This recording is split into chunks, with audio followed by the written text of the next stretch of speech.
Our story kicks off in a massive demonic castle under a starry sky and a giant moon.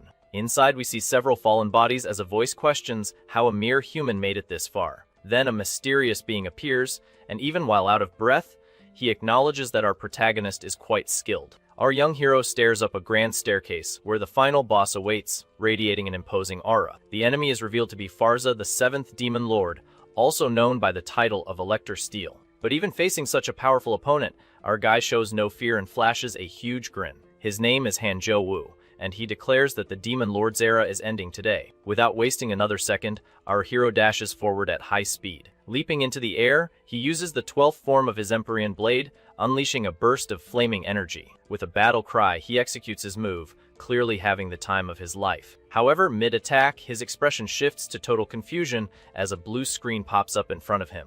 The screen informs him that he is disconnecting from the server, and the kid has no idea what's happening. Meanwhile, the Demon Lord glares at him with contempt, saying he's full of openings. Our protagonist panics and starts screaming desperately. Because he's being disconnected, he's completely paralyzed. Seizing the opportunity, the Demon Lord takes his chance to slice our boy in two. A moment later, a red message flashes on the screen, informing him that he has failed to complete the quest. Outside the game, two people wonder if Jaiwoo is still playing. Inside the room, we see two men in suits, and one of them approaches the machine where our young man is sleeping. With the panicked look of someone who just messed up big time, he mutters that he unplugged the machine by accident, and a terrifying aura erupts. Our protagonist shoots up, furious, grabbing the man and demanding to know why he unplugged the internet cable. He starts yelling that he was just about to clear the final stage, while everyone around him tells him to calm down. While choking the man on the floor, our guy introduces himself to us as Han Jae-woo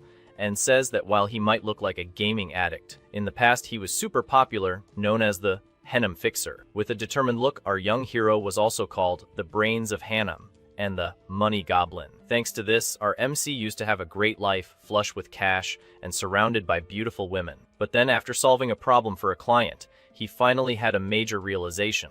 At that moment, he stops and reflects on his own life. He finds it all completely trivial and meaningless. But everything he was once obsessed with changed because of a virtual reality game called Savior of Humanity. The game was a single-player RPG with a massive open world, and for him, it was a completely new experience. For our young hero, who had never even read a picture book, that fantasy world was simply magical. On top of that, the game had tons of beautiful characters from different species, and their stories captivated him. The story and characters of that virtual universe really got to our protagonist. It all transformed him, and he stopped being someone who only cared about the money he earned. And to fully dedicate himself to this new world, our guy decided to take out a loan. With it, he bought a gaming capsule that cost a cool 1 billion won just to play. Our protagonist then admits with a smile that maybe he's a little crazy for doing that. The side character on the floor questions how our hero can treat him like this, since he was the one who invested. Our MC just replies, "I get it," with a terrifying smile and completely dark look in his eyes. Then he reminds them that he's covered up their secrets plenty of times, like cheating and even double-crossing jobs. With a murderous aura, our guy continues to glare at the man on the floor, who is now completely terrified. The other man then jumps into the fight, yelling that our hero has no room to talk after taking out the loan. But the guy shrinks back in fear as soon as our protagonist looks at him and mutters that it was nothing.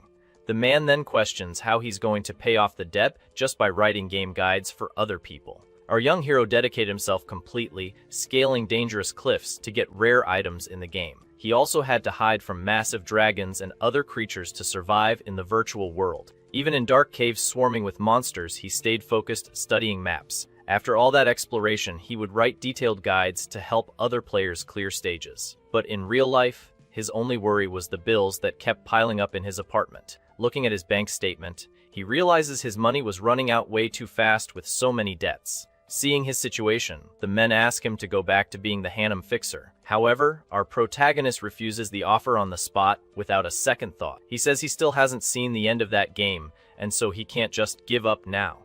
For him, reaching the true ending is the least he can do to repay everything that world taught him. He then shoves the men out, saying business hours are over, but they question him about the interest payments. Before the door closes, one of them shouts that he believes in him, and our young man finally sighs in relief. With a look full of determination, our MC turns back to his gaming capsule. He stares at his reflection in the machine for a moment as he touches it. The game savior of humanity starts up, and our protagonist returns to Bayern Cathedral. Upon returning to the game, our hero realizes he was disconnected, and a message informs him that his death penalty has been suspended for 22 hours. At this, our protagonist flies into a panic, screaming and wondering how he's supposed to make money like this. Suddenly, a mysterious voice says he seems to be in trouble, and our guy immediately gets suspicious. Long white hair appears in front of him, signaling that the owner of the voice is starting to materialize. The materialization completes. The girl then stops right in front of our guy.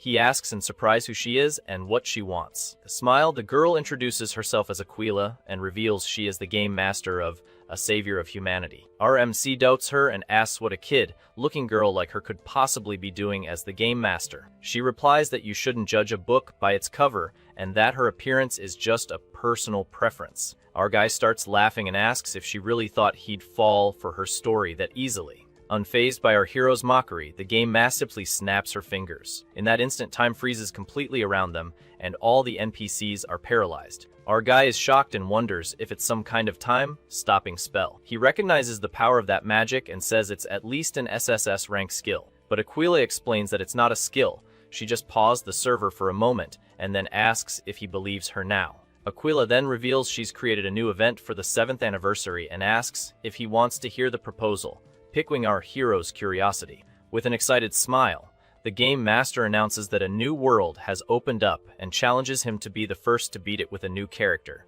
Our guy thinks the proposal is crazy since he hasn't even beaten the game with his current character, but Aquila reveals the reward, 25 billion. With a smirk, she taunts him, asking if he's perhaps scared to accept the challenge she just laid out. Hearing the taunt, our guy's competitive spirit kicks in, making him tremble with excitement. She then provokes him a little more, asking if he doesn't want to discover the true ending of the game he loves so much. The girl continues, saying that the clues to reach that true ending might actually exist in this new world she created. Our protagonist mulls over the proposal, but still seems a bit hesitant to accept the offer. He remains quite hesitant to accept the proposal. To convince him once and for all, Aquila offers a special gift if he accepts her challenge right now, without any more hesitation.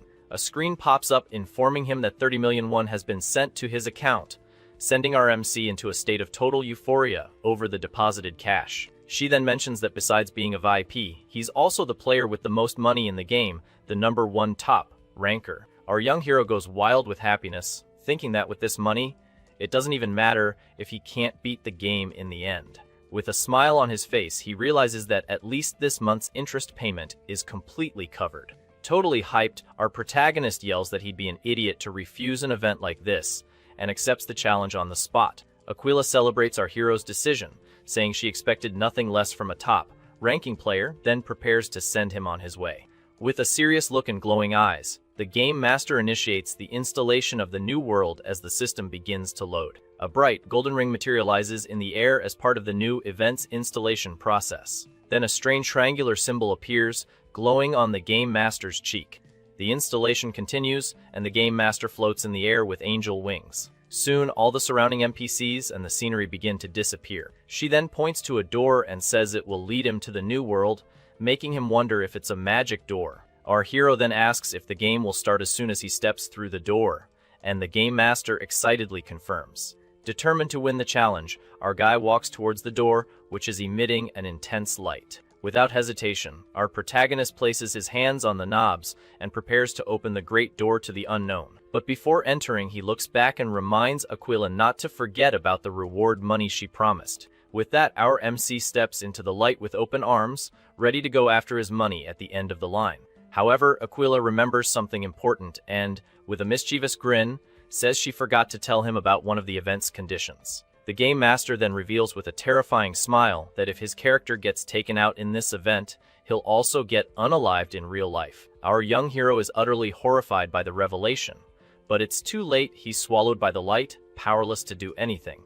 Then an explosion occurs and our protagonist is thrown backward while screaming desperately. With that, our young man plummets at high speed through a forest until he finally crashes hard onto the ground. Feeling real pain, he questions it, commenting that it's impossible since it's just a game. He then wonders if the game master was actually serious about the event's deadly condition. Furious, our protagonist rips grass from the ground while mentally screaming Aquila's name. But with his eyes blazing with fury, he decides he's going to face this challenge no matter what. Our young hero then sends a not so friendly message to the game master as a screen displays his old title. A moment later, the game finally begins for real, and our guy's deadly challenge kicks off. Stumbling through the forest, our hero feels exhausted, hungry, and thirsty. Fuming, he curses Aquila and says he'll never forgive her as he calls up his status window. The screen shows he's dehydrated and low on health, and he complains about this trash character with just 20 HP. Our guy has only been walking for half a day, and he's already dying. He wonders how he's supposed to get a happy ending like this. But just then, our protagonist hears the sound of a single drop of water. He spins around excitedly and shouts for joy, having finally found what he so desperately needed. He soon spots a river, which makes the protagonist ecstatic. Crying with joy, he's thankful for having read a survival book and for this game being so realistic. Without a second thought, he dives face first into the water to quench his thirst, and his health begins to recover. Suddenly, a delicate hand appears, running through long brown hair. Our protagonist then lifts his head from the water, his attention completely captured by the person. He then realizes that a beautiful girl was bathing right in front of him. Luckily, the mist is camouflaging him. The girl with long, brown hair seems not to have noticed our guy's presence. He gets so worked up by the woman's beauty that after getting a nosebleed, he ends up losing 1 point of health. He continues to enjoy the divine sight he's been blessed with. His eyes are practically sparkling, but all good things must come to an end. The system informs him that if he wants to keep spying on her, he needs to buy the DLC. Our young hero is furious and yells that he's a VIP and shouldn't have to pay for a DLC. Suddenly, he finds himself surrounded by witches, and one of them says he has to pay to see what happens next. Our guy is completely mesmerized by the sight and starts drooling over the women surrounding him. And just like that, he's turned upside down as he realizes he's been captured. When he wakes up, our MC is on the ground, surrounded by the witches, one of whom tells him to be quiet as his health ticks down. The woman who was bathing turns out to be a witch with a brazen expression. She says that if he behaves, he could be left in peace. Another man tied up next to him asks if he's okay. Our guy asks how much it costs, probably referring to the DLC. The other prisoner doesn't understand his question, but our guy just says it was nothing and plays it cool. The man introduces himself as Rudd, a monster hunter, and our MC introduces himself as Velerstad Valer. He then asks Rudd how he ended up there. In a flashback, Rudd explains that he had some bad luck and got caught by the witches while hunting in the forest. Our hero replies that his story was pretty similar and that he didn't have a choice. While Rudd is lamenting their situation, our guy discreetly inches closer to a sharp object. With a confident look, our protagonist thinks that this kind of situation is his specialty and that he's getting out of there. Rudd asks if he has a way out, and our MC confirms with a look full of confidence. He then reveals that he was the one who wrote the detailed guide on how to defeat these very witches. In a flashback, our hero remembers it took him 3 long days to finally finish that guide. They are the 5 witches of Havoda, Kalura Aldeda, Fugel, and the last one, Hijiju. Despite being early game bosses, they've taken out thousands of players and are quite famous.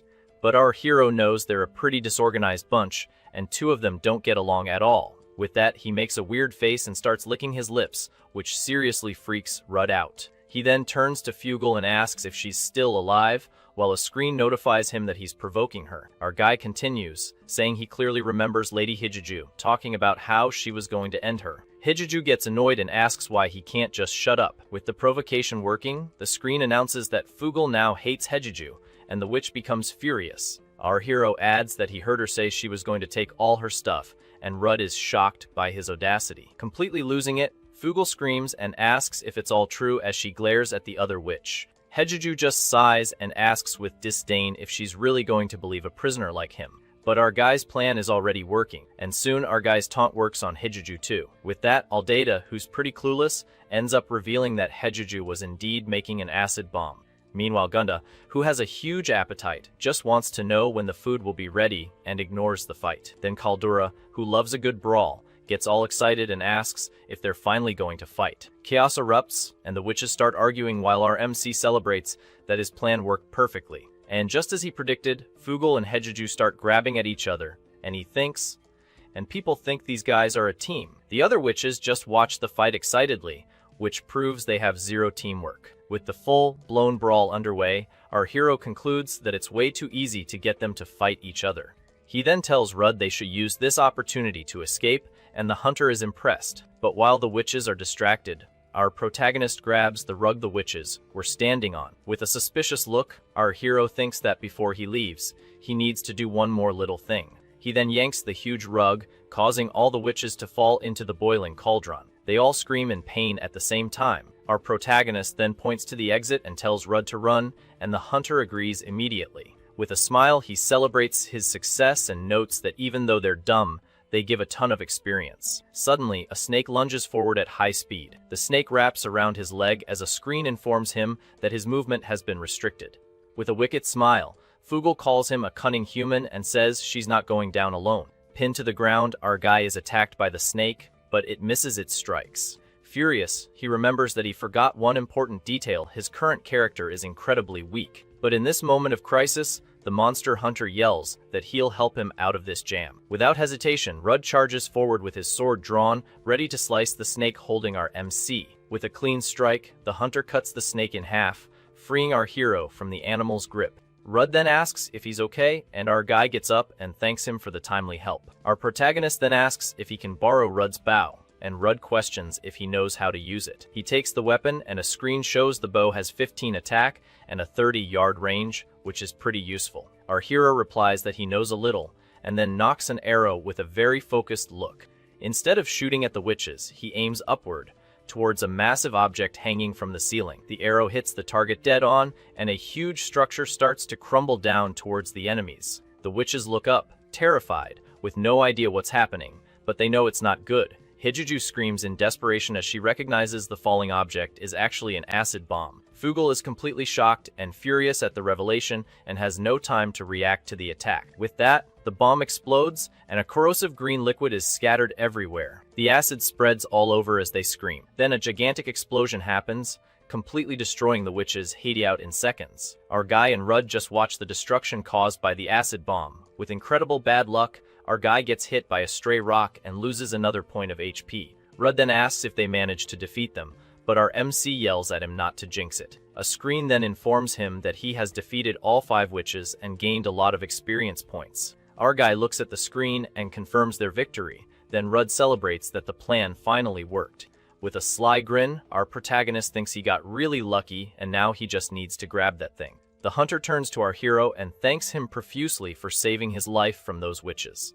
With a serious look, our guy says it was no big deal and that he just did what had to be done. As a token of gratitude, Rudd offers him a gift, and a screen informs our hero that he's received some red dragon fruits. Our MC is thrilled and surprised, as he doesn't remember getting this item in his previous playthrough. The hunter explains that he took the fruits from the witches' nest because they looked valuable, but our protagonist quickly snatches his gift with impressive speed. Without a second thought, our hero eats the fruits. His body instantly gets all muscular, and a golden aura surrounds him as his health fully recovers. A screen then shows that his stats have increased dramatically, and he celebrates getting such a rare item. Watching the whole transformation, the monster hunter just gives a satisfied smile at the result. Rudd then calls out to our protagonist, who still has his cheeks stuffed with fruit. The hunter then asks if our hero is interested in hunting monsters and extends his hand as an invitation. Our guy thinks it over, and a screen notifies him that a relationship wrote with the hunter has been unlocked. Rudd asks if he's interested in becoming a monster hunter. Our hero considers the proposal with his cheeks full. With a funny face, he struggles and swallows the fruits. He then declines the offer,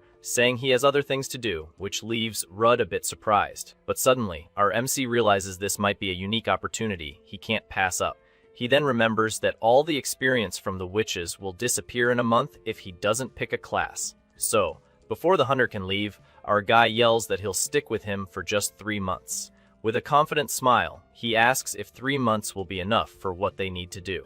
Rudd is impressed by the young man's confidence and accepts the proposal with a smile. With the deal sealed, the two set off together. The hunter then explains the first task, telling our hero to hide anywhere he can.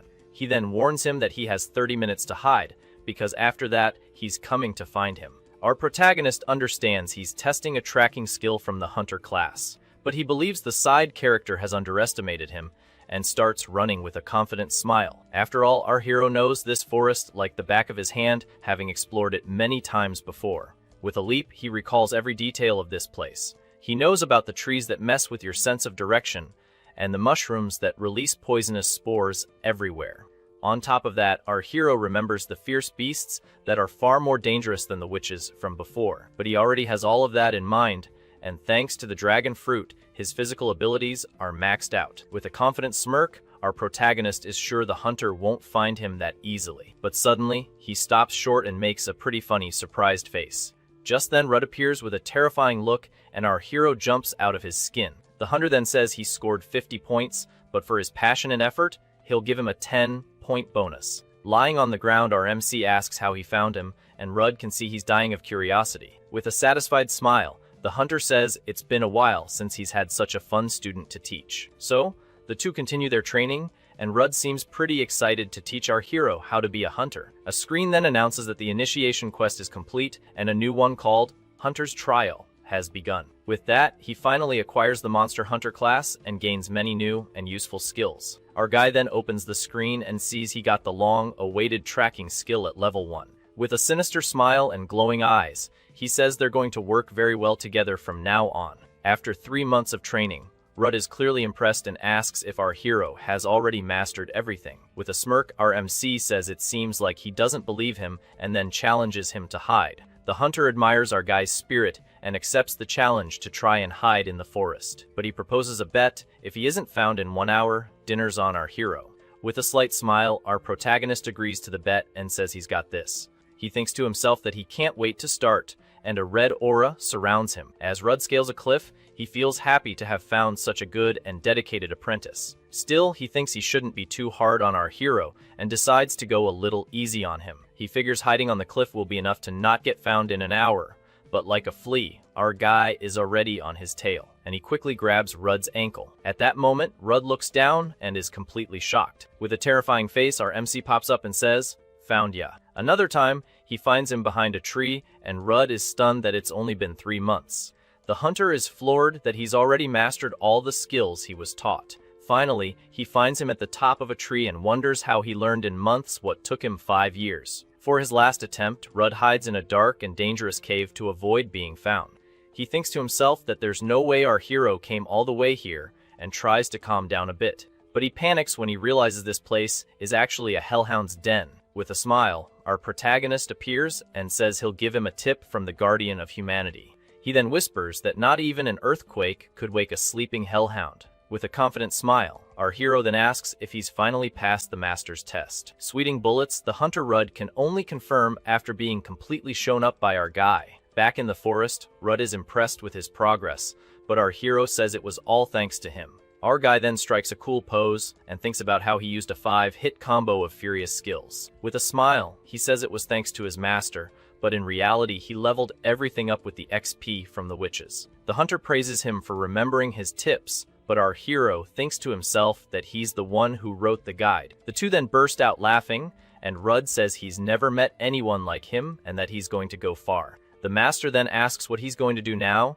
and if it's that task he mentioned before. Our hero replies that first, he's going to make some money, because everything starts with cash. Rudd says that's great, and that he has a mercenary friend, then asks if he wants to give that line of work a try. Our hero finds the proposal very interesting and knows that mercenary work is great for beginners. Plus, it's a freelance and flexible job, and he might even run into the game's guardians if he's lucky. With that, he accepts the offer, and the two shake hands to seal their new agreement. Rudd then hands him his old mercenary insignia and says his friend will recognize him with it. The hunter wishes our MC good luck, who thanks him with a look full of determination. Our guy celebrates his great start, having defeated the witches and gotten a new class. With a confident smile, he thinks that at this rate, a happy ending might not be so far off. Suddenly, Aquila's voice echoes in his mind, asking if he really wants to see the end of that game. Holding the insignia, she thinks that maybe a happy ending really does exist somewhere in that world. Aquila appears and offers a clue to the true ending of that journey. On the logout screen, he notices the exit button is crossed out, which makes him think about the thrill of this game having real death. Determined, he says he'll use all this tension to get even stronger and keep moving forward. He then slaps himself in the face twice to focus and prepare for what's coming. Looking back, he yells for Aquila to wait for him and swears he'll reach the true ending of the game. A screen then notifies him that the Hunter's Trial mission is complete and the new one is to join the guild. In space, Aquila is thoroughly enjoying the journey our guy is on. As if watching a soap opera, she comments that the way he escaped the witches was hilarious. With tears in her eyes, she's happy she kept an eye on him and seems to really like what she's seeing. Suddenly, a golden light appears and a mysterious figure begins to materialize. She then asks if that's really him and concludes that our hero is no ordinary guy. Aquila then asks with a smile if the other one is interested in our protagonist. The beautiful woman's name is Valfurga. Valfurga then wonders why a goddess like her is watching a human, but Aquila just teases her. Blushing, Aquila turns her face away, clearly not enjoying her friend's teasing. Aquila then says she's way too serious and used to be more fun back in the day. Valfurga replies that was a long time ago and asks if Aquila really paid off our hero's debt. Aquila confirms that she's already paid it, and Valfurga realizes the poor guy doesn't even know his debt is cleared. With a smile, she says it's for entertainment and that she has no problem with the whole situation. She then points to the screen and tells Valfurga to look at how full of life and determination our hero is. Valfurga calls her horrible, but Aquila just takes it as a compliment with a very satisfied smile. Valfurga then asks Aquila if our hero is also part of her grand plan, or if he's just a toy for her to play with while she watches. With a smile, Aquila considers the question as the goddess waits patiently for an answer. She then says our hero is more like a promising talent than anything else. With a sly smile and a mischievous look, she lets out a little laugh. Aquila simply tells the goddess to just keep watching. To wrap things up, a tip screen warns that the Guardian's experience points will disappear if not used within a month. After a long walk, our hero collapses on the ground, completely exhausted. Sitting and panting, he wonders why this forest is so hard to get through. With great effort, he gets back up and thinks it took him half a day just to get here. Finally, our guy reaches his destination and sees the city where the mercenary corps is located. As he enters the establishment, a small bell on the door chimes, announcing a new customer has arrived. Two maids greet him at the Francois Tavern, and one of them asks how she can help him. Our guy, being the world's #1 simp, you can already imagine how he's going to react. With an awkward smile, our hero says he's looking for someone, and the maid leads him to a seat while our guy is enchanted by the maid's beauty. Our protagonist thinks the tavern is the perfect place to get information about the mercenaries. After all, he knows people tend to talk a lot more when they're in a good mood and have had a few drinks. With his simp level at max, our guy continues to be captivated by the girls. Drooling a little, he asks if they know someone named Rebes Choutz. But suddenly, the entire tavern goes silent, and the two maids look at him with terrified expressions. Trembling with fear, the blonde one says that name is forbidden. The other girl adds that the guy is extremely dangerous and her boyfriend got involved with him once. She then reveals that her boyfriend came back looking like a mummy, and our MC screams in despair at the thought. The maid says others have suffered because of him too, and a screen announces that the tavern's morale has dropped. The girl then pushes him and tells him to run, because the dangerous man could show up at any moment. But suddenly, our guy bumps right into someone huge. With an annoyed look, our hero turns around and asks who did that to him. A giant, terrifying man appears and introduces himself as Rebes Choutz, his master's friend. Our protagonist then notices that Rebes has a mercenary insignia on his belt. Rebes then recognizes Rudd's insignia and realizes he's the apprentice the hunter sent. With a laugh, he says this is perfect and that he was just looking for a battle partner. Our hero is shocked by the revelation, and with a furious look, he curses his master for tricking him. With a sinister grin, Rebes says he was just kidding, and our MC swears Rudd is a dead man the next time he sees him. Later, Rebes explains that they'll be partners in the war between the prince, elector, and the forces of Pessamut. The mercenary lets out a hearty laugh and says that even though it looks like he was forced into it, this is a great opportunity. Our protagonist then remembers that the prince, elector, is one of the game's guardians. With a confident smile, he thinks that through him, he'll be able to get information about the other guardians. Suddenly, a trumpet sounds. Rebes grabs him from behind and says, "Speak of the devil, he's here."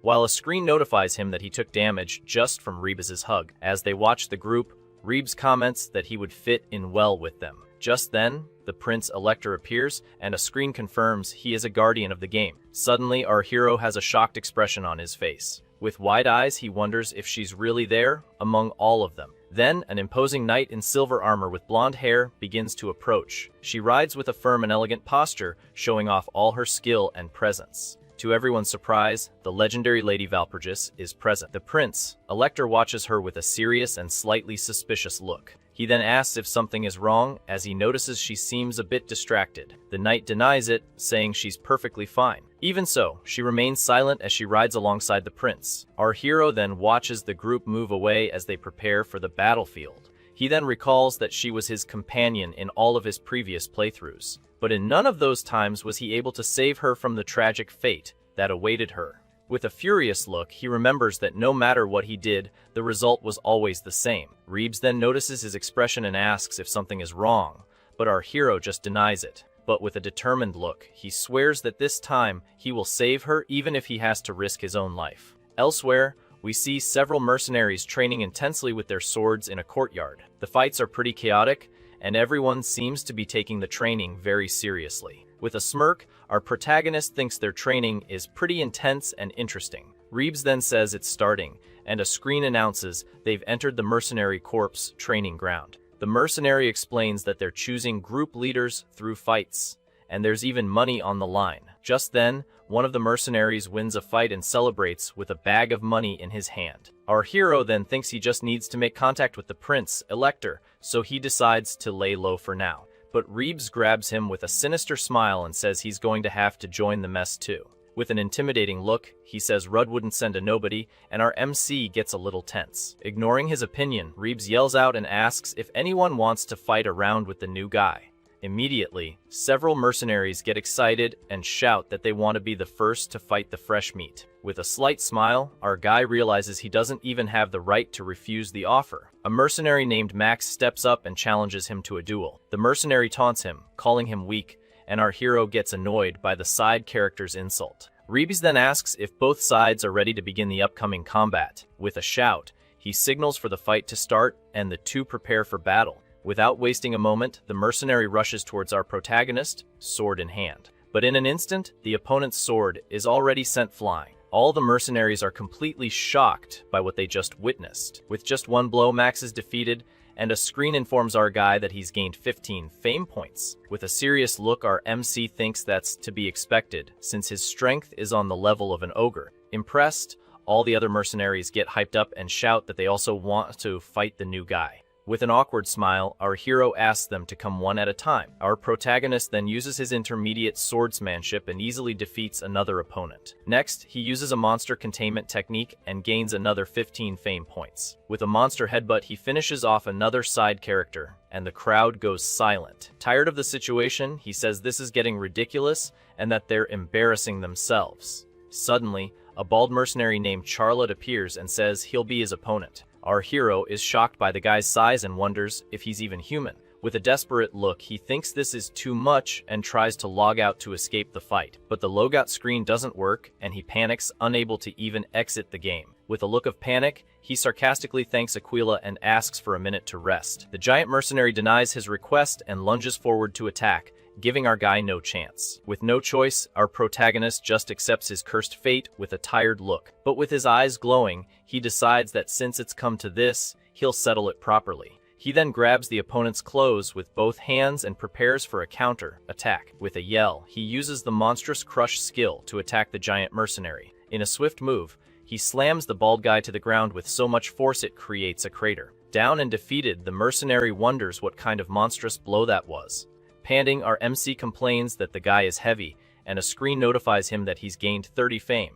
Reeves and another mercenary are shocked and can't believe that even Charlotte lost the fight. The other mercenaries then call him a monster for having so much strength in such a lean body. The other mercenaries still want to fight, but our hero yells that he needs a break. Suddenly, Reeves appears with a terrifying look and tells everyone to back away from our protagonist. With a smile, our hero gets emotional, thinking Reeves is helping him because he's his friend's apprentice.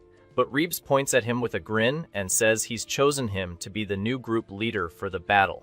With a funny face, our protagonist is completely confused and has no idea what's going on. At that moment, we see several soldiers in armor with spears, preparing for war. Suddenly, our hero appears in armor with a dagger in hand, completely lost in the middle of the troops. The secret mission was completed, and a new one called Retake Harfim Hill has begun. The war finally begins, and we see the two armies ready for combat on the battlefield. With a battle cry, Commander Reeves gives the signal and orders all his soldiers to advance. Following orders, the spearmen run in formation to face the enemy army. But on the other side of the field, an army of furious orcs prepares to receive the humans' attack. In the midst of the chaos, our hero also springs into action, attacking the monsters with his dagger. With a serious look, he thinks that now they are aligned with the Prince Elector's forces in the battle. At that moment, Reeves explains that they are in a direct confrontation against the Demon King's orc army. He continues, saying their mission is quite simple: steal the enemy commander's flag. The plan is to wait for the enemy formation to break,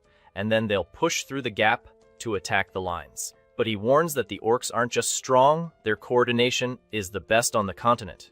The mercenary then turns to the others and starts explaining everyone's role in the battle. Reeves then says the group leader's task is to stop these monsters, and our hero is on the front lines. With incredible agility, our MC dodges and defends against the monsters' attacks without much effort. He then remembers what Reeves said and is shocked to realize what his real job is. Our guy thinks this is ridiculous, and that he was put in this position without even wanting it. With a cry of rage, he complains that his only plan was to earn some military merit and then run away. Meanwhile, an orc soldier runs desperately to warn his captain of some terrible news. The orc captain becomes furious and says it's ridiculous that his elite spearmen are falling like this. Angrily, he grabs a spyglass from another soldier to see for himself what's happening. He then uses the object to observe the battlefield and understand his men's situation.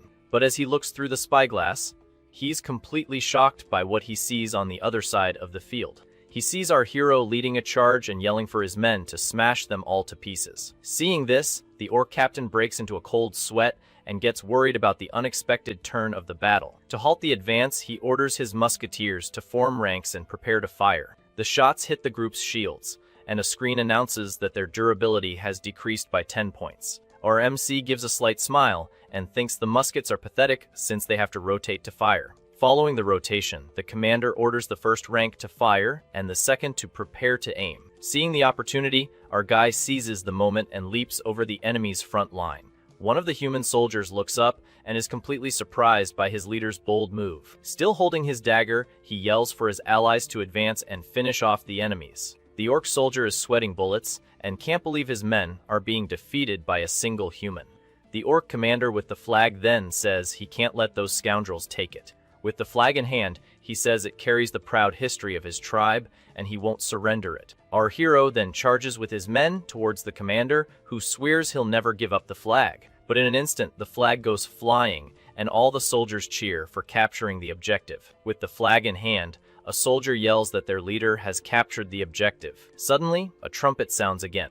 One of the soldiers then runs to our guy with a panicked look and yells that he has bad news. He then warns that their allies are retreating, and our hero is shocked to see they've been abandoned. To make matters worse, orc reinforcements arrive and our MC curses in anger for being tricked. With a furious look, he wonders why the heck they're running now that victory was so close.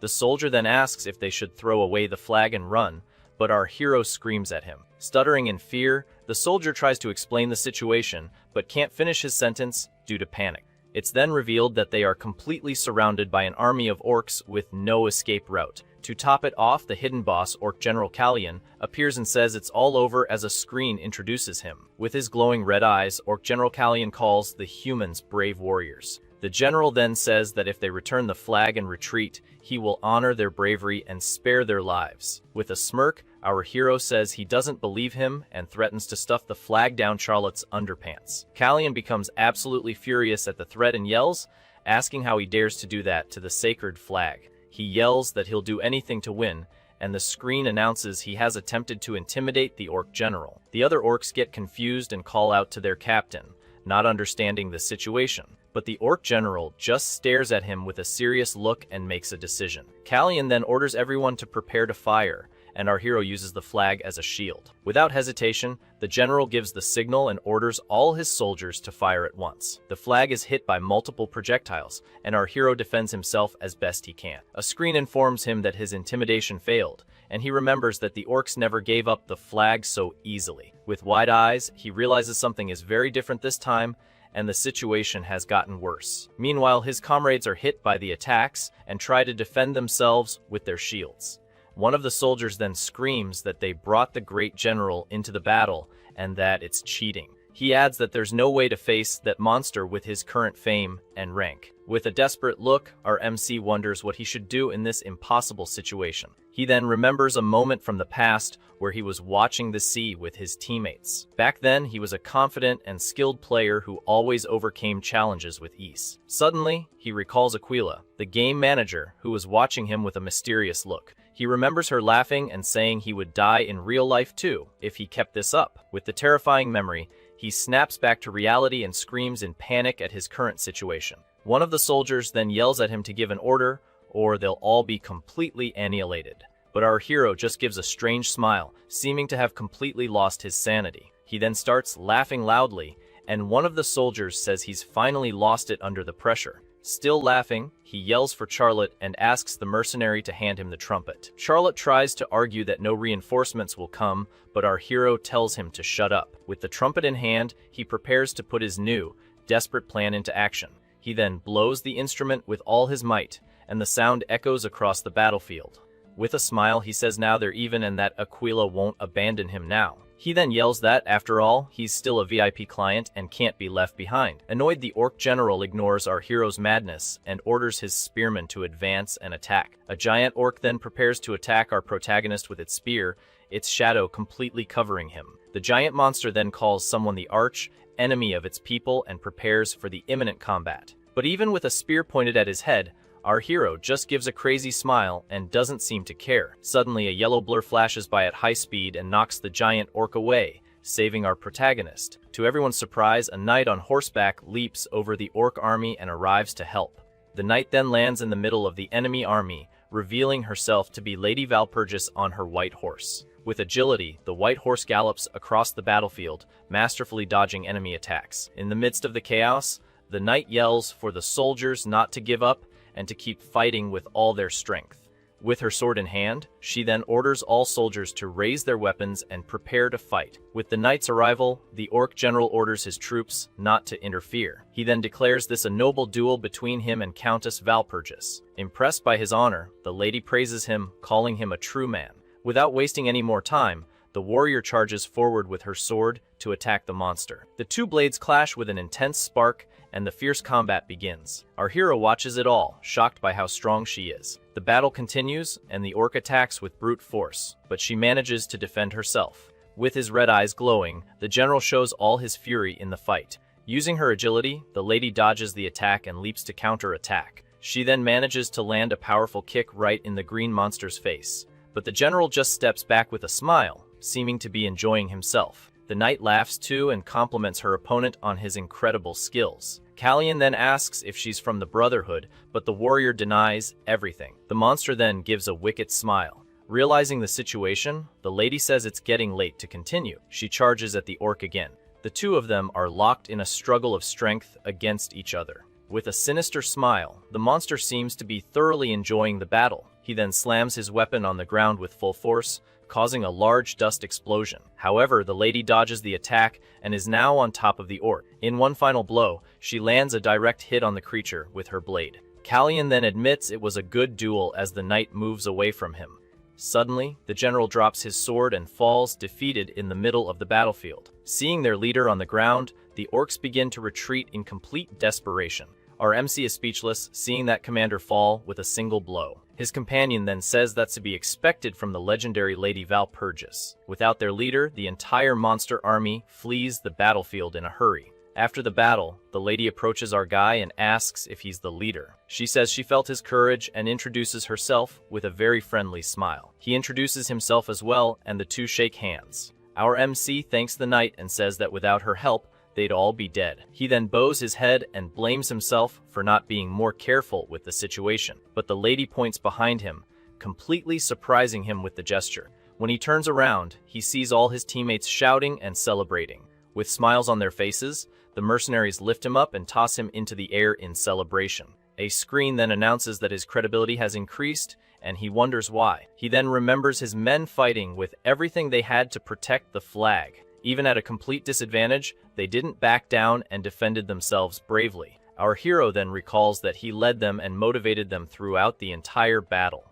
Back in the present, one of his companions looks at him, and he finally understands everything. As it all clicks, he starts laughing out loud. He grabs the orc flag and yells that it's his, leaving the others confused. The scene then shifts to a tavern called Francois, and we go back in time a bit. Suddenly, the door to the place bursts open, and a little girl runs into the hall. With a panicked look, the girl seems desperate about some bad news. The girl then runs towards the big guy who was eating a piece of meat. She shakes him and asks if he got hurt in the war, but the big guy says he's fine. Our hero asks if she's his daughter, but the other guy says the kid is only 15. He then reveals that the little girl is his younger sister, and her name is Baptiste. The sister then says the big guy is like this because of our MC, and that he's going to pay. But the big guy tells her to be quiet and says they only made it back alive thanks to their leader. With that, all the other mercenaries start shouting and praising our guy. Our hero gets embarrassed and tells everyone to eat while the others call him cute. Suddenly, Lady Valpurgis appears and everyone falls silent in her presence. With a very awkward smile, our guy feels a little embarrassed. The knight then approaches the table and everyone is surprised to see her. The scene then changes and we see the lady riding to the army base with our MC. She then reveals that the prince, Elector himself, has summoned him to reward him. Our hero finds that strange and notices she's more cheerful than usual. The lady then smiles and asks him to just call her Valpurgis, like a friend. The knight then points to the soldiers and says they were saved by our guy's efforts. She adds that they are all citizens of the Empire and are alive thanks to him. With a thoughtful look, our hero recalls a moment from his past. In the memory, he sees Valpurgis and realizes she used to act differently. He then thinks that deep down, she hasn't changed at all and is still the same person. What changed was just their relationship, because now he's just a simple mercenary. Back in the present, the two walk towards a large tent in the camp. Upon arrival, the lady announces to the prince that she has brought the mercenary leader. With a smile, a blond man turns to him and calls him by his nickname Valor. He then introduces himself as the Prince, Elector Steele, and everyone watches him in silence. With an intimidating look, the man reveals that his real name is actually Philip. Our MC bows and feels the crushing pressure of being in the presence of a guardian. The prince then praises him and calls him by his nickname, the Reaper of the Field. He adds that his courage was like that of a lion, and our hero thanks him. Philip then rewards his men with 100 florins and our MC with 300. Our hero kneels and thanks the prince for his generosity, promising to return the favor. Philip then asks if he wants anything else, and our MC makes a special request. The prince agrees, and the lady offers a wagon for the group's return trip, but the ruler notices he hasn't moved and asks if there's something else. Our guy thinks that normally he would have left without saying another word at that point. But this time, he decides he needs to do something more in this important situation. Valpurgis looks at him with a curious expression. Our hero has a slight smile on his face. He then asks for permission to ask the great prince before him one thing. Intrigued by the situation, the noble gives a smile and allows him to continue speaking. Our MC then questions him about what he thinks of the war. With our hero's question, the mood in the tent becomes heavy, and everyone looks at the prince in silence. Even Lady Valpurgis seems surprised by the boy's boldness and is left speechless. Our MC thinks it was obvious everyone would be shocked, but he had to do it. With a serious look, the prince turns the question back on our guy and asks for his opinion. Our guy replies that he doesn't understand the whole situation, but that something is worrying him a lot. Suddenly, one of the nobles starts laughing loudly and says he can't be giving advice to the prince. Another side character agrees with his colleague and says he must have heard some random rumor, but the ruler completely ignores his advisors and continues to look at our hero. The knight then defends him, saying they should at least hear what he has to say. An old noble gets annoyed with her attitude and calls her a simple countess with no power. Then the prince reveals that she is the niece of another elector and tells the old man to show more respect. Our guy realizes that not even the powerful Philip can easily ignore Lady Valpurgis. With that, the ruler tells his advisor to shut up and allows our MC to continue speaking. Philip then asks the mercenary to tell him how he sees the current situation of the war. Our hero then takes a deep breath and prepares to finally reveal what he's thinking. Our hero then reveals that an ambush is on its way, leaving everyone surprised. With a smile, the prince questions if he has any proof for this accusation. Our MC says the Demon King's tactics always involve ambushes and betrayals. He remembers the war against the Kingdom of To, which happened 10 years ago. Also recalling the battle with Anhalt, he remembers that his tactics were decisive. With a serious look, he says they can't ignore the enemy's other strategy. He then reveals that the Demon King's other main tactic is betrayal. The ruler then asks if there's a traitor among them, and our hero says it's possible. With a smile, the prince agrees and says it never hurts to be a little cautious. But the noble's attitude changes, and he flashes a very sinister smile. He crosses his legs and then praises our guy's boldness. Philip threatens him, saying his head is still on his shoulders only because he's allowing it. Startled, the knight tries to defend him, but our MC stops her. She then falls silent, and our hero faces the ruler with a very serious look. Without another word, our guy turns and starts walking out of the tent. Lady Valpurgis has a worried look on her face as she watches our hero's actions. Before leaving, he turns and apologizes for meddling in their affairs. With a serious look, our guy then says he's leaving and departs from the location. Once outside, he thinks the prince is being very arrogant and suspicious this time. With a thoughtful look, our hero is sure that something is different in this timeline. He then lists the strange things, like the fruits appearing much earlier. On top of that, Valpurgis wasn't supposed to be there either, and everything seems different from the past. He wonders what could have caused all this, but someone calls him by his nickname. When he turns around, our MC is surprised to see who was running after him. The lady appears, out of breath, and seems to have run a lot to catch up with him in time. With her hands on her knees, she celebrates finally catching up to him. Our hero is surprised by her speed and asks her about the run. He asks if she ran because she was worried, and the lady cutely confirms. The knight then apologizes for the prince and says she'll grant any wish he has. Our protagonist is completely flustered by the girl's invitation. Our hero questions her confidence and asks what would happen if he asked for something absurd, and starts fantasizing about her. But the lady tells him not to underestimate her, as she comes from one of the richest families in the empire. With a dopey face, our MC gets excited and asks if she has a lot of clothes. He crosses his arms. With a small smile, our guy finally prepares to make his special request. He then asks for a writing quill and a pistol, leaving the knight very confused. She questions him, saying this is a once-in-a-lifetime opportunity, but he replies that it's fine. Our MC reveals that his dream is to be a cavalryman, and the pistol is also part of that. The lady asks why he's crying, and the mercenary says they're manly tears. Moved by his attitude, the warrior thinks she's never seen someone so selfless before. She then changes the subject and says this isn't the best place for them to talk. Suddenly, the knight takes his hand and pulls him to go somewhere else with her. Our hero is surprised by the lady's action and calls her name. She then pulls him with all her might, and his face gets very close to her blonde hair. With wide eyes, our guy turns completely red from the proximity. Sometime later, the battle to retake the hill begins between the two armies. Mounted on his horse, Philip yells that he will finally defeat the Demon King that day. With a bored expression, the villain asks someone to shut the prince up for him. One of his subordinates then informs him that the war preparations are ready, but the servant questions if his master will really use that woman in the battle. The subordinate worries because she is very cruel and might mistreat the prince as a hostage. Suddenly, the Demon King's ring starts to glow, and he realizes who is calling. A female voice then speaks to him, introducing herself as one of his allies.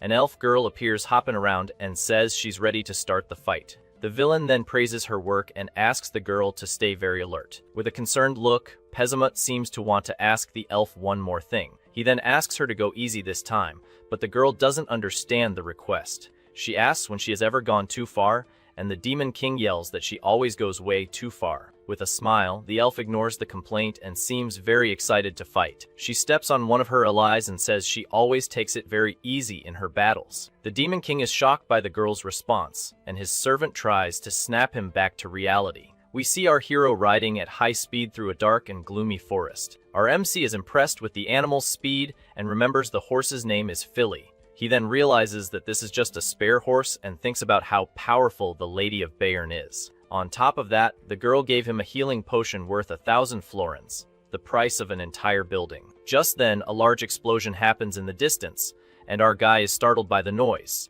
He realizes the battle has finally begun, and that he needs to hurry to get there in time. Our hero thinks that not even the Elector of Steel can handle this war, and will charge in recklessly. We see the noble exhausted, leaning on his blade. At that moment, a noble and a demon start laughing maliciously at the situation. With that, our guy's prediction comes true, and the noble is betrayed by his allies. Philip then screams at his uncle, questioning how he, a knight, could do something like this. With a smile, the old noble says the ruler still doesn't understand the situation at all. The traitor then reveals that Philip is the real rebel and that he allied with Pezimut to stop him. The old man then faces the prince with a smile, seeming to be enjoying the situation. With a terrifying face and red eyes, the traitor shows his true colors to the noble. The prince is shocked and says no one will believe such a ridiculous lie. The demon then steps on his face and tells him to accept the reality of the situation. With a look of contempt, the demon general calls him a lunatic and seems to be enjoying it. He then turns and orders his soldiers to tie up the prince immediately.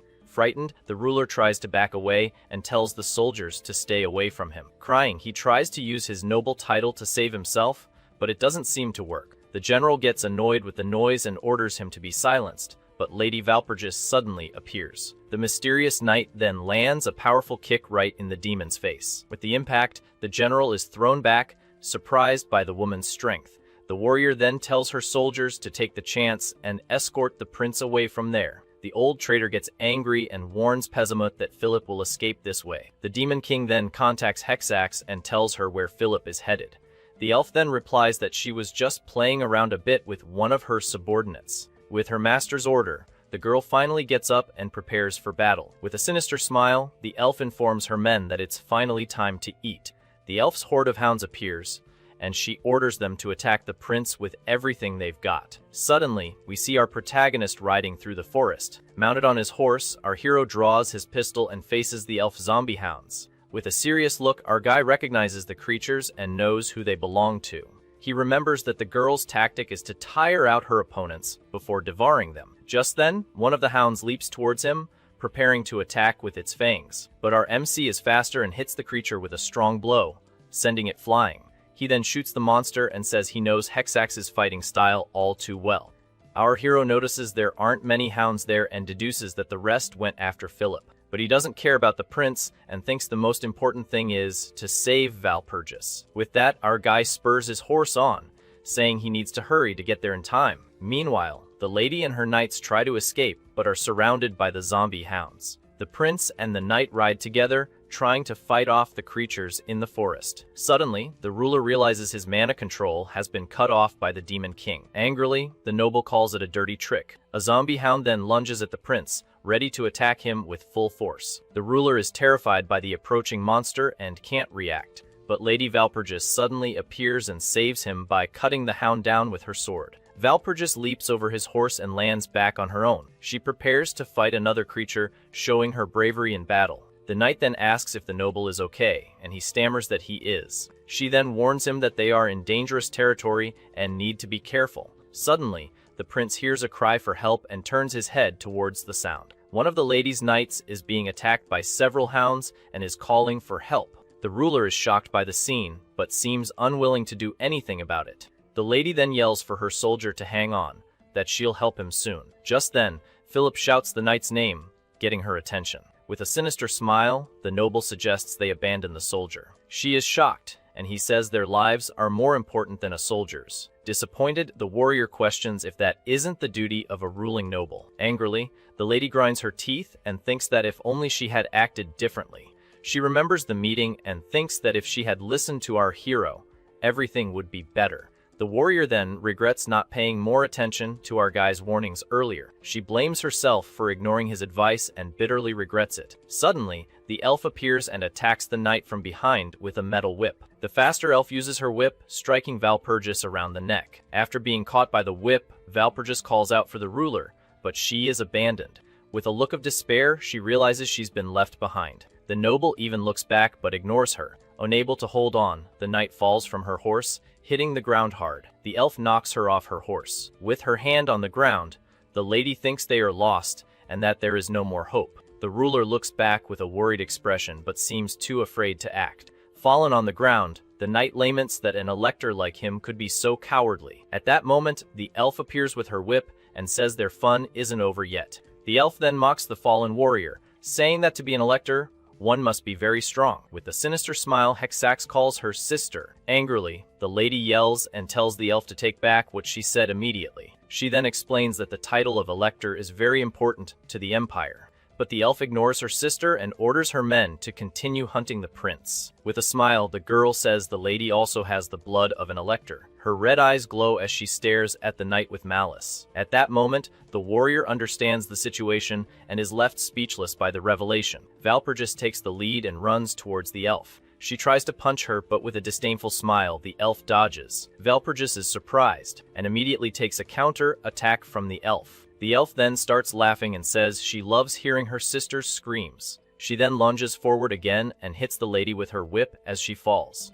Fallen on the ground, the knight tries to get up but seems to be badly injured. With tears in her eyes, the lady calls out Sir Valor's name, asking for help.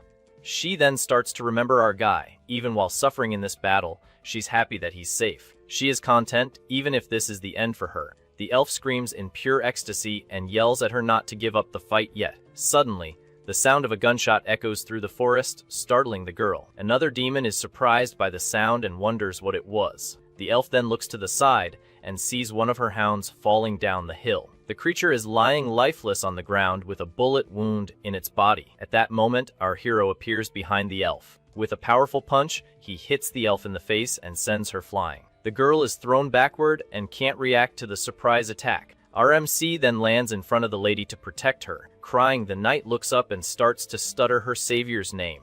Our hero looks at her, and she finally manages to say his full name out loud. With a look of relief, the warrior realizes he really came to save her. She then calls him a hero, but she ends up fainting. She falls to the ground while our guy watches, but he quickly catches her in his arms to keep her from hitting the ground. With the warrior in his arms, he places her in a safe spot. The elf gets angry and wonders how he took down her hound and attacked her by surprise. She then realizes that this man is no ordinary opponent. Our hero then points his gun at the girl and calls her disgusting. With a smile, the elf asks if he happens to know her from somewhere. Disgusted, our guy tells her not to call him that with that face. The elf then warns him to aim well, because her whip is faster than bullets. Unintimidated, our guy starts shooting at her. She charges forward even as the bullets graze past her. Quite easily, she manages to wrap her whip around our guy. With the whip tight around his neck, our guy grits his teeth. Excited, the girl beckons him closer with a smile. The angry expression on his face shows he's not playing around. After yanking him hard, she lands a solid headbutt right in our guy's face. But the elf keeps leading him on. After the headbutt, she throws our guy with the whip. She seems to be having fun whipping him. However, our guy manages to dodge the whip strikes. With agility, he plants his feet firmly on the ground and prepares for his next move. He then decides to charge at her. The elf is surprised and wonders if he's trying to close the distance. Our MC then dodges several whip strikes with incredible agility. With a focused look, our guy keeps moving without stopping for a second. The villain is in shock and can't believe what she's seeing. She thinks her skill is the best, but he dodged everything easily. At that moment, our hero catches his gun in mid-air, ready to end the fight. Angrily, the girl says she won't let him shoot, no way. She then lunges to attack him with her claws, but he's prepared. With a smirk, our MC reveals a dagger and surprises her with another weapon.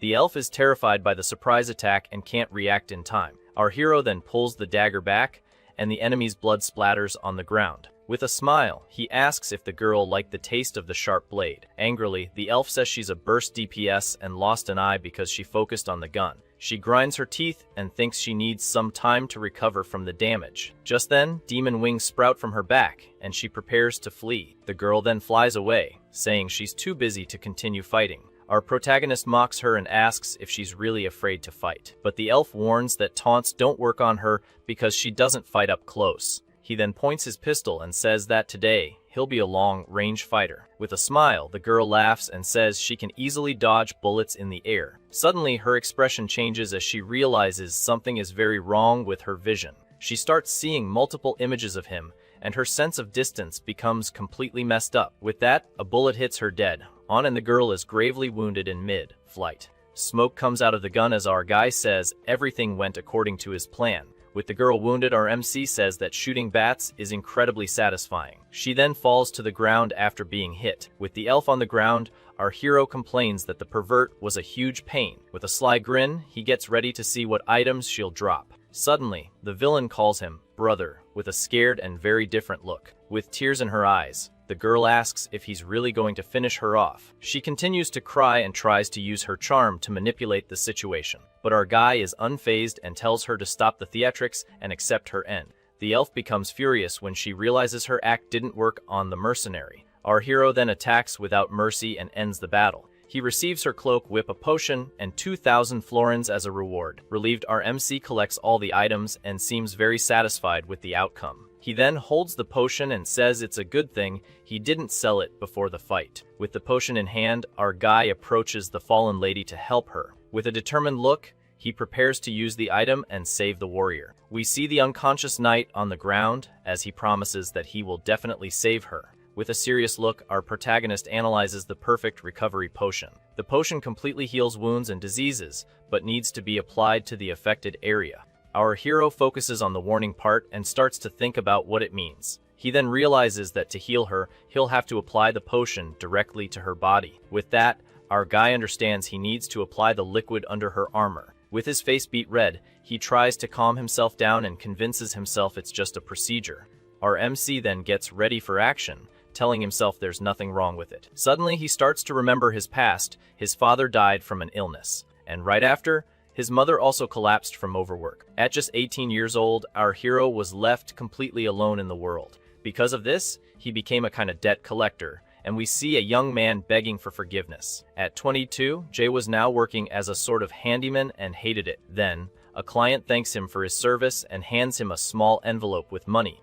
Our protagonist then counts the cash to make sure of the amount. But he warns the man that this is just temporary and that he should pay his debts. Our protagonist makes a disgusted face at the side character's lame excuse, but the man says this week's quest will earn him 10 million won. Jae-woo is surprised and wonders what kind of game gives that much money. The side character then asks if he's never heard of Guardian of Humanity. Then, the man explains that it's an open, world game with total freedom, and he also comments on the incredible designs of the female characters in the game. With a smile, the guy says the game has over 1 billion users worldwide. He also mentions that the strongest players easily make millions from quests. Our hero then asks if the side character really earns all that just by playing. With that, the guy invites him to try the game, and our MC seems to think about it. But he refuses the invitation, saying he's too busy to play games. Our protagonist then picks up his phone after receiving a new message. On the device, he sees that the job he was about to take was cancelled at the last minute. With a sigh, our guy decides to log into the game since he has nothing else to do. Once inside the game, he looks up at the sky and is impressed by the realistic technology. He's shocked by the realism of the streets and the people around him. Our hero starts to wonder if he's really inside a game. Walking through the city, he stops at a fruit stand to get a better look. The vendor notices his curiosity and comments on the game's immersion. Our MC is startled by the details on the man's face, looking so real. Without thinking, he grabs the vendor's face, who yells at him to let go immediately. The man shoves him away and tells him to leave if he's not buying anything, and a window appears. He finds out he only has 10 florins and decides it's better to save the money. Nearby, a little boy is staring longingly at the apples, but his mother doesn't have any money. Our protagonist watches the scene and seems to have an idea of what to do next. The mother tries to lead her son away, but the boy looks very sad about the situation. With that, Jae-woo asks the price of an apple, and the vendor says it costs 1 florin. Our hero then buys the fruit and gives it to the little boy, who is delighted. The mother thanks him for his kindness, and our MC says it was nothing since it was just in-game money. But he realizes that 1 florin must be worth a whole meal, and becomes thoughtful. The family thanks him and says goodbye as our hero tells the boy to listen to his mother. With a smile, he waves back and says it brings back good memories. He then remembers when he was a kid and would always ask his mom for fried chicken. This memory seems to make him a little happy and nostalgic about the past. Seeing the scene, he finds the game quite charming and decides he'll play more often. When real life got tough, he used the game to relax and forget his problems. In the game, he helped people and completed quests, getting more and more into it. In real life, he dealt with stress and problems, but in the game it was different. He vented all his anger and frustration by fighting monsters in the game. After recharging, he would return to his normal life and his problems. But he soon got tired and went back to the game, where he spent 5 years in game time. After all this time, a mysterious player finally finds him in the forest. The knight introduces herself as Valpurgis and says she's heard about his skills. She then invites him on a quest to hunt boars in Havel Forest. Our protagonist is surprised by the invitation and remembers the boars in that region.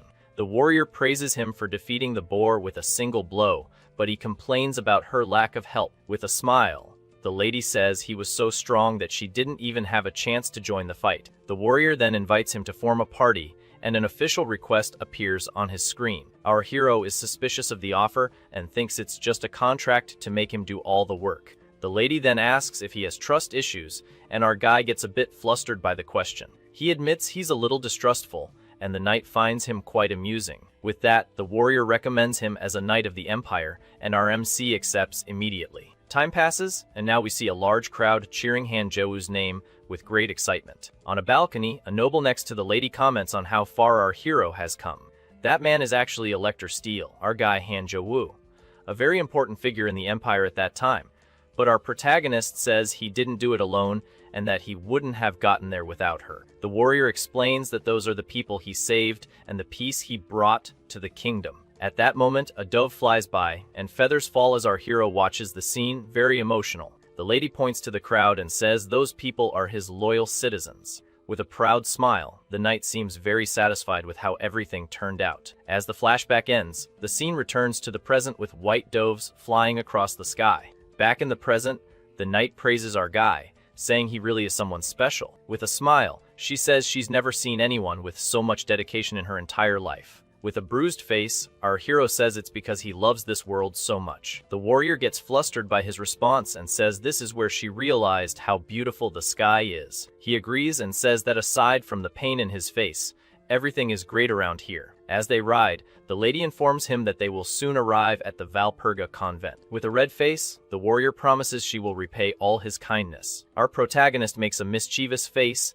and the lady calls him a pervert again. She then says the convent will reward him, and he teases her once more. They finally arrive at their destination, a convent with impressive architecture. But at the entrance, a nun blocks their path, and the lady explains that he is an honored guest. The nun then says there's nothing to be done and that the situation is out of control. With a serious look, she explains that the convent is on high alert and he cannot enter. With no other option, the scene changes to an inn at night near Rheinfelden. Inside the inn, we see the well-lit hallway of the second floor. Our hero is lying in bed, thinking about what a mess his whole plan has become. The item he wanted was the Angel's Heart, an artifact that is hundreds of years old. This artifact belongs to the Valperga convent and is extremely valuable. It is a Holy S rank item that has the power to bring the user's soul back. In short, the item works like an extra life for whoever possesses it. With a sigh, our guy thinks he really needs that item right now. Suddenly, the door opens and the warrior enters the room, calling his name.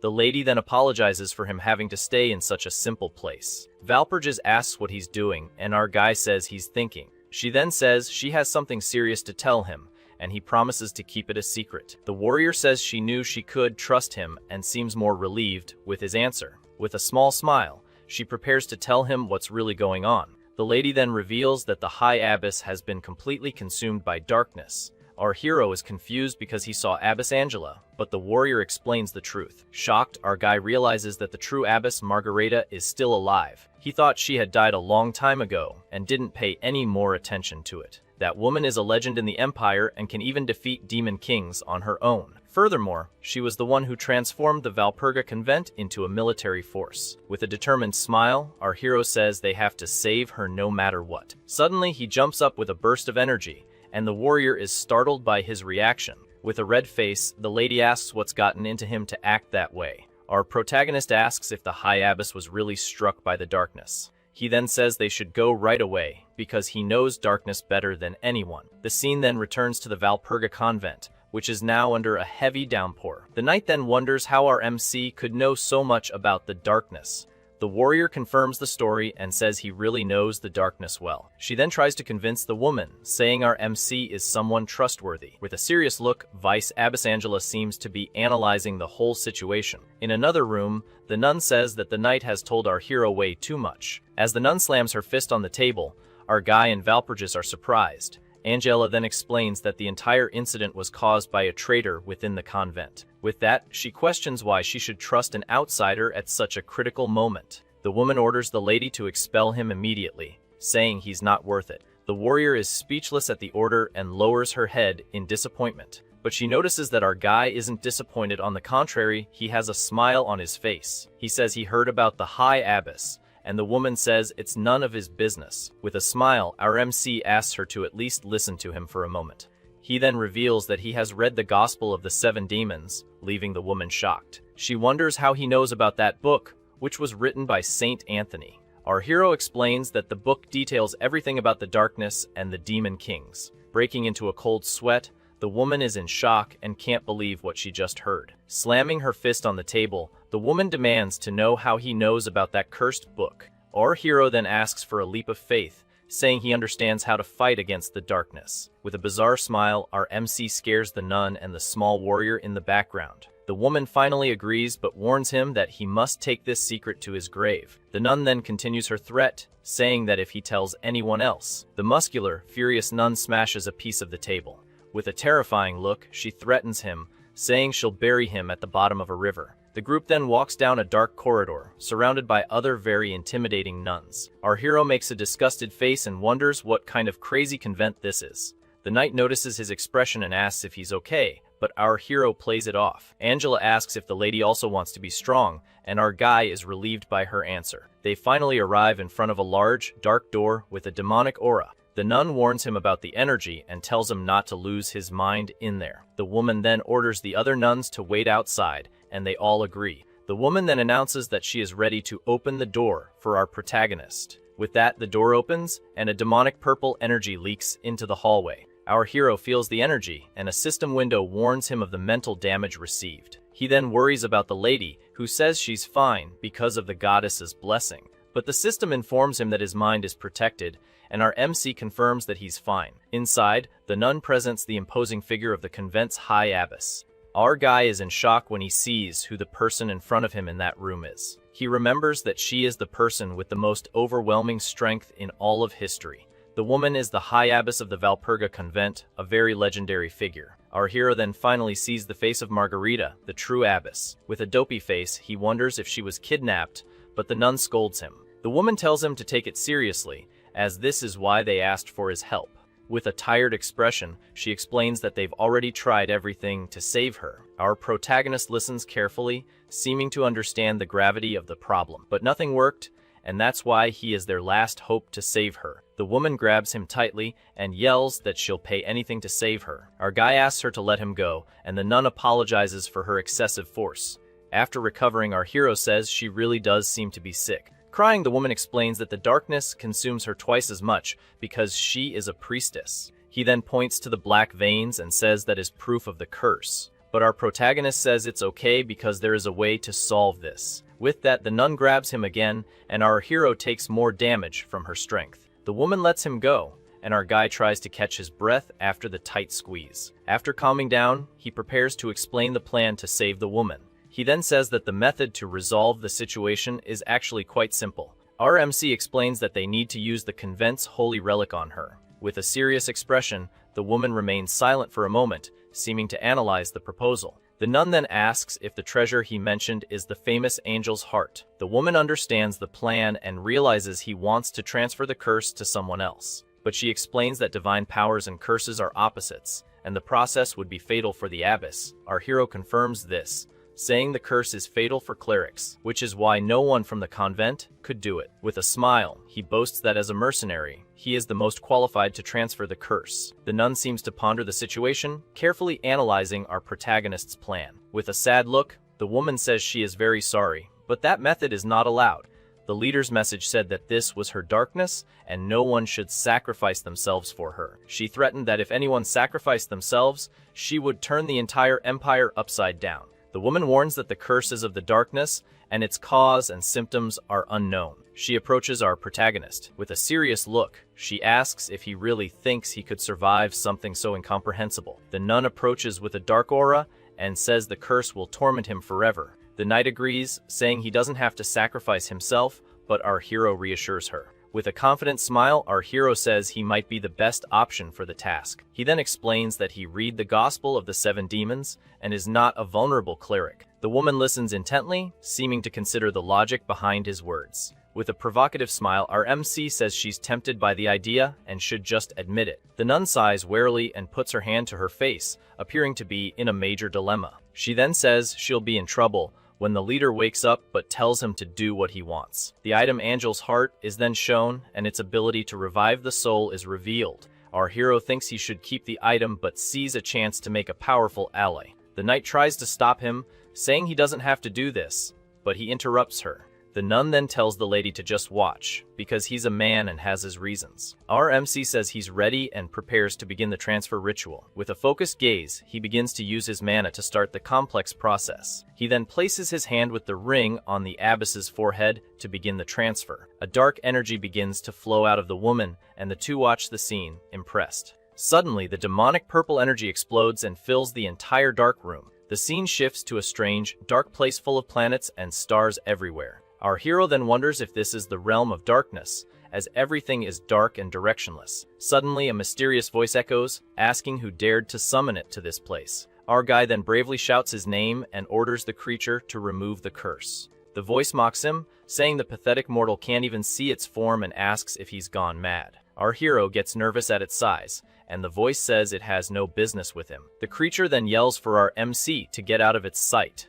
but a system window appears in front of him, notifying him that his soul is protected from the attack. The entity is shocked and wonders how it can't extract our guy's soul.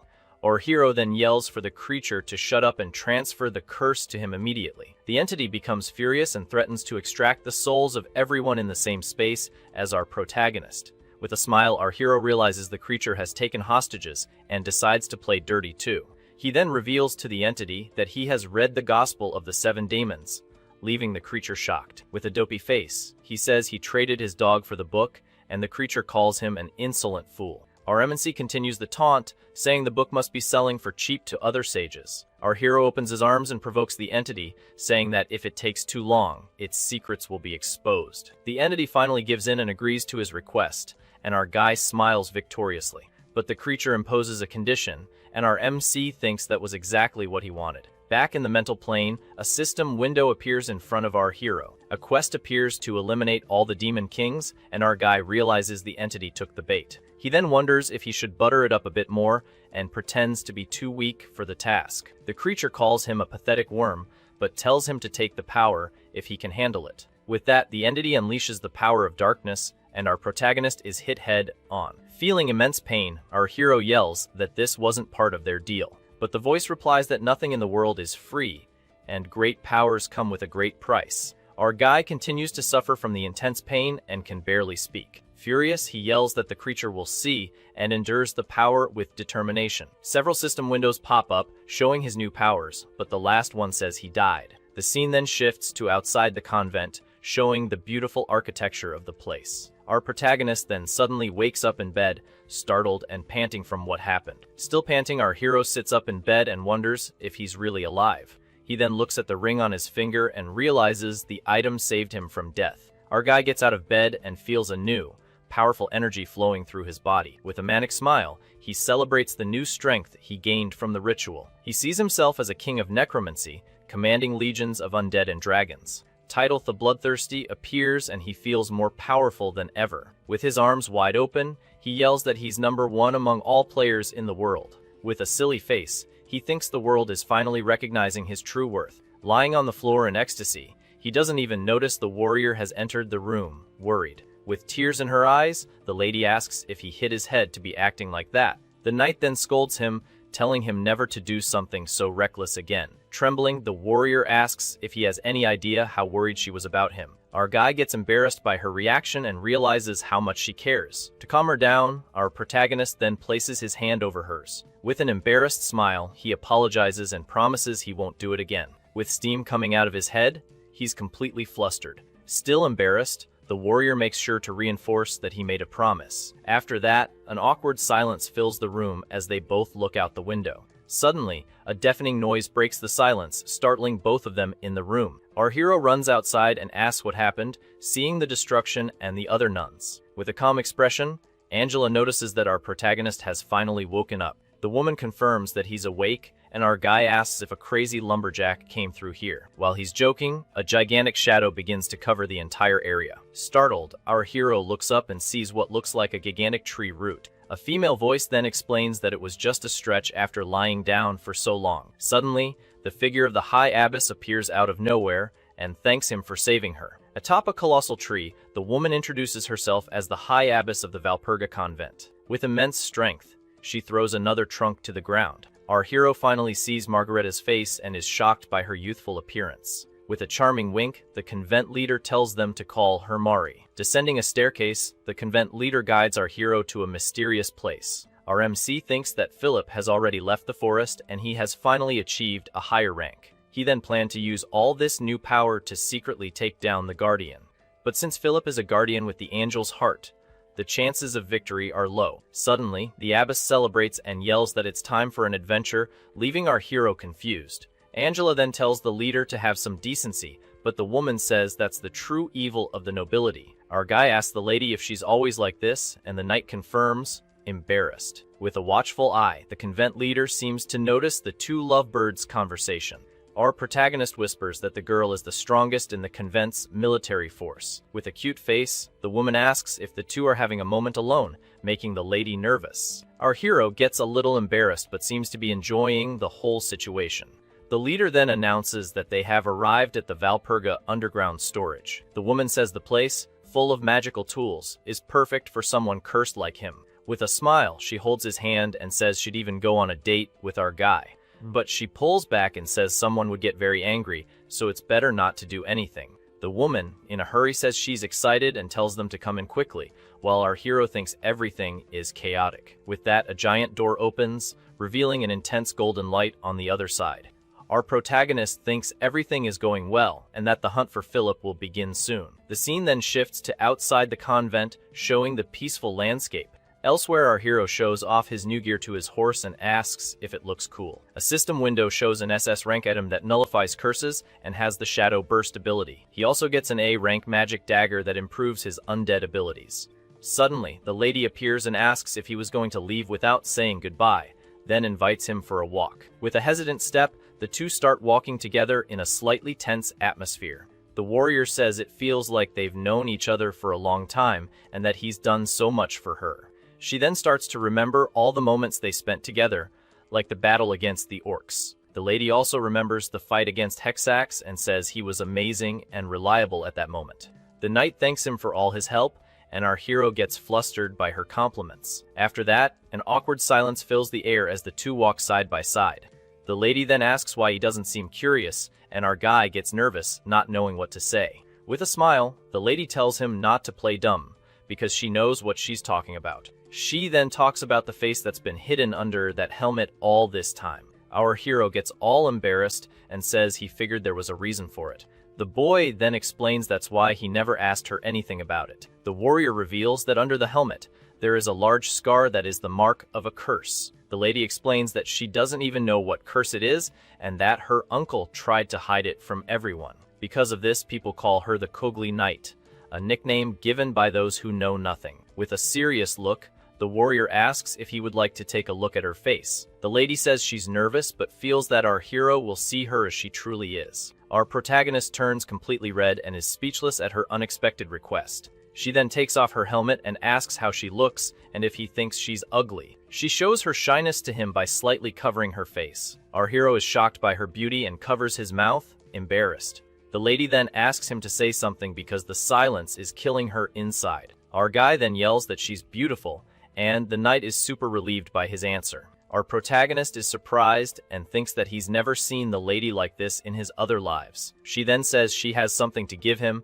and he gets curious. The lady then shows him a treasure from the House of Bayern, and our guy asks why she would give it to him.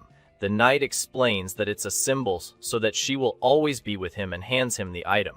Our protagonist turns beet red and is speechless at the lady's affectionate gesture. He holds the necklace and thinks that it's a symbol to remind him that she will always be with him. With an embarrassed smile, our hero promises that he will cherish the gift. The warrior smiles and says that it's a promise between the two of them from now on. The lady says goodbye, and our hero, all flustered, wishes her luck on her way. But they start a silly argument over who should leave first. The horse gets annoyed with their stubbornness, as they both insist the other should go first. With that, two system windows appear, unlocking a story and a romance route. The scene then shifts to night, and our hero gives a mischievous little laugh to himself. The horse seems to break into a cold sweat and wonders what to do with a man like our protagonist. With a goofy smile, our guy thinks that with a romance route, maybe they'll get married. But suddenly the mood changes and our hero's face becomes dark and serious. He arrives at a battlefield filled with bodies and complains that the good mood has been ruined. Observing the state of the place, he realizes that Philip and Pezimut fought for real. Our guy sees that everyone is wiped out and in no condition to continue the fight. With a glint on his blade, our protagonist then prepares to begin the search. He then mounts his horse and decides he needs to search the entire area. Suddenly, a system window appears, notifying him that a new dagger ability has been unlocked. With a sinister smile on his face, our hero finds this new ability very interesting. With the dagger in hand, he then decides to activate the new and mysterious ability he just acquired. He then summons blood-soaked followers, and a legion of vampires appears before him. Their first mission is to search the entire area and track down Philip. The vampires swear their loyalty. Our MC then points to one of the female vampires, and the woman agrees to follow his orders. The order is to gather all the scattered military uniforms, because he thinks they'll be useful. The scene then shifts to a city at night, showing the empty, dark streets. In a dark alley, Philip and his men appear, panting and looking very tired. Angrily, Philip remembers Pezimut and Laments being reduced to this situation. He offers emergency rations to Philip. Suddenly, the Guardian is shocked to hear a mysterious voice calling his name. Our protagonist then emerges from the shadows and introduces himself as the mercenary they met. With a smile, he introduces himself as Velerstad Valor, leaving the prince surprised. The prince recognizes him, but one of his men warns him to be careful with the newcomer. Angrily, Philip attacks his own soldier and yells at them to shut up. The Guardian complains that while our hero came to rescue him, his men did nothing. He then calls them pathetic worms and says they're not even worth the ground they walk on. The prince then threatens that they will all be demoted to the mercenaries' subordinates. In a swift move, the door where they were hiding is thrown wide open. The Guardian then falls to his knees and cries out for help to our hero, who watches him. Our MC says he missed him and that he fought through the forest to find him. The prince thanks him for the reinforcements and says he's the only one he can count on. With a sinister smile, our protagonist replies that no reward will be necessary. At that moment, the vampires attack the prince and his men, who are caught by surprise. With a terrified face, the Guardian can barely process the sudden attack and betrayal. With a malicious smile and an aura of someone who's farmed up, our guy says he's no longer useful for his plans.